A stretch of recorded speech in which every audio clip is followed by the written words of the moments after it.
Olá, nós somos estudantes da Escola Bernardino e estamos aqui hoje para fazer uma apresentação sobre os povos terena. Oi, gente, meu nome é Antônio. Eu vou falar um pouco, no caso, sobre como esses povos eram antes de vir aqui para o Brasil. No caso, eles ficavam na região dos Andes, no caso, Argentina. E o primeiro contato deles com os europeus foi no século XVI. Só que tem um porém. Antes, eles não eram chamados de povos terenos, eles eram chamados de Guaná. Onde eles ficavam seria mais ou menos na região Chaco do Paraguai. Só que tem um porém. Com a chegada, no caso dos brancos, os europeus, isso trouxe muita discórdia, tanto por conta da cultura, que foi muito afetada por conta disso, causando até problemas, né, e devastação de colônias. E por conta desse problema, eles decidiram sair da onde eles estavam e ir para o Brasil e se instalar no Mato Grosso do Sul no século XVIII. Oi, eu sou a Maria e vou falar um pouco dos conflitos. O principal conflito que os terenas se envolveram foi a Guerra do Paraguai, que aconteceu em 1864. E ela foi causada por uma disputa entre fronteiras entre o Paraguai, o Brasil, a Argentina e o Uruguai. E os terenas tiveram que se envolver nessa guerra para garantir o território onde eles estavam. Então, esse conflito ocasionou muitas mortes dos indígenas e, no fim de tudo, as fronteiras com o Paraguai não foram ocupadas por eles. Após o conflito, os terenos ficaram com muitos problemas. Por exemplo, os rebanhos das fazendas criadas destruíram as plantações dos indígenas e a ocupação limitava a pequena área que os conflitos eram frequentes. Então, nesse período, os terenas foram obrigados, se viram obrigados a se empregar como trabalhadores nas fazendas da região, que trouxeram uma situação de servidão aos indígenas.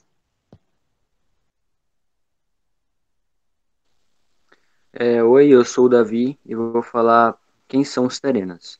Bom, os terenas são um povo indígena falante da língua Aruac.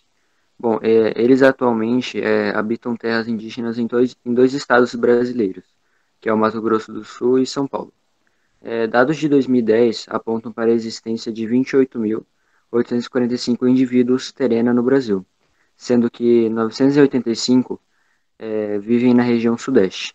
No estado de São Paulo, eles ocupam junto com indígenas Tupi-Guarani, Caingangue, Krenak, Funiô e Aticum, três terras indígenas, Araribá, Icatu e Vanuiri, cuja população é respectivamente de 589, 155 e 225 pessoas.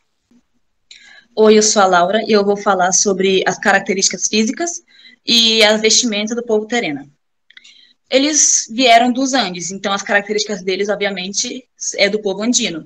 A sua pele é morena, um moreno avermelhado, seus olhos são grandes, mais fechados, narizes chatos e bocas alargadas. As suas vestimentas consistiam em várias coisas. Uma delas é o xiripá. O xiripá é uma saia utilizada no dia a dia, uma saia comum de palha, que era comprida, seu comprimento batia até o joelho. Mas os povos terenos, quando estavam em guerra, também utilizavam xiripá, só que em um tamanho mais curto, para melhor locomoção, e no tom preto.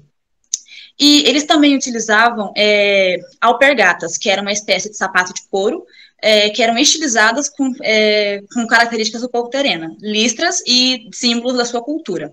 Seus cabelos eram presos e colocados no topo da cabeça.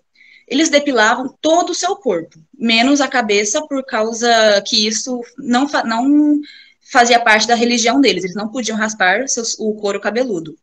Mesmo na época de frio, os povos terenos, eles não usavam blusas com mangas compridas. Eles utilizavam apenas coletes sem mangas, protegendo a região do tórax, para evitar doenças pulmonares. Eles também utilizavam diademas de plumas. Essas diademas eram feitas de penas de ema, de papagaio, de arara, de abutre e de outras aves. Elas eram utilizadas para festas, casamentos, quando uma moça uma menina virava uma mulher e um menino virava um homem, eles se vestiam de acordo com a situação. Hoje em dia, eles também eles usam as roupas comuns que estamos habituados a ver.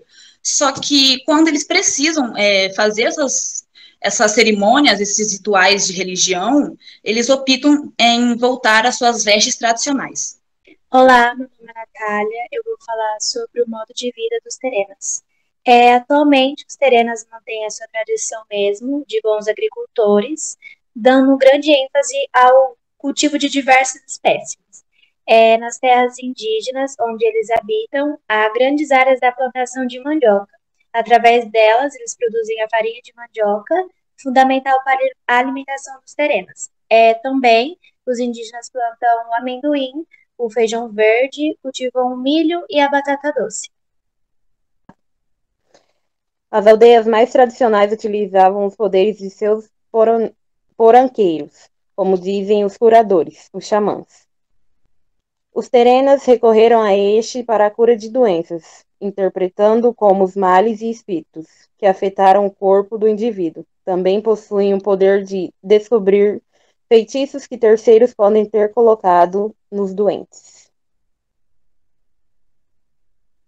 Oi, meu nome é Yuri e eu vou contar um pouco da trajetória e como os terenas chegaram na localização atual deles. Assim como os guaranis, os índios terenas se localizam no centro do estado, se localizam no centro-oeste do estado de São Paulo, na região de Icatu. Para chegar a este local, eles tiveram que percorrer um longo caminho, desde o charco paraguaio até o seu local de origem. Mas, desde muito tempo atrás, os portugueses já haviam tido contato com os terenas, desde o século XVI.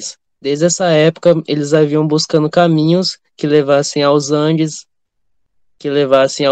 Os espanhóis estabeleciam a relação com os terenas na época chamada de Guaná, na região do Chaco Paraguaio.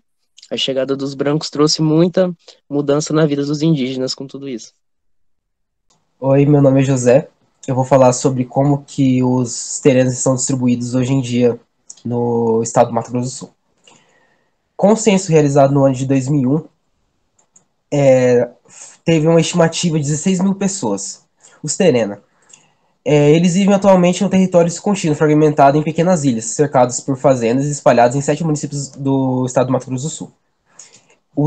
Esses 2 irmãos do Buriti, Cidrolândia, Niuaque e Rochedo. E também há famílias terenas vivendo em Porto Mutinho, na terra indígena de Cadiuel, em Dourados e no estado de São Paulo. Nessas 2 últimas localidades, famílias terenas foram levadas pelo Serviço de Proteção dos Índios, para servirem de exemplo aos índios locais, exemplo de afinco nas práticas de agrícola, também de obediência ao sistema de controle imposto pelo funcionário daquele extinto órgão público. As terras indígenas terenas atuais, requeridas ao estado do Mato Grosso do SPI, nas décadas de 1920 e 1930. 2 delas, porém, foram concedidas pelo governo estadual no início do século XX. Do total da população terena, os dados da FUNASA, 13.629 indivíduos habitavam as TIs acima relacionados, ou cerca de 2.400 famílias indígenas. O modo de vida. Atualmente, os terenos mantêm uma tradição bem forte, e com o que era não necessariamente tão forte como era antes, mas com costumes agrícolas, tipo, com a produção de farinha de mandioca e etc. E o que por sinal, é um elemento muito fundamental para a cultura deste povo.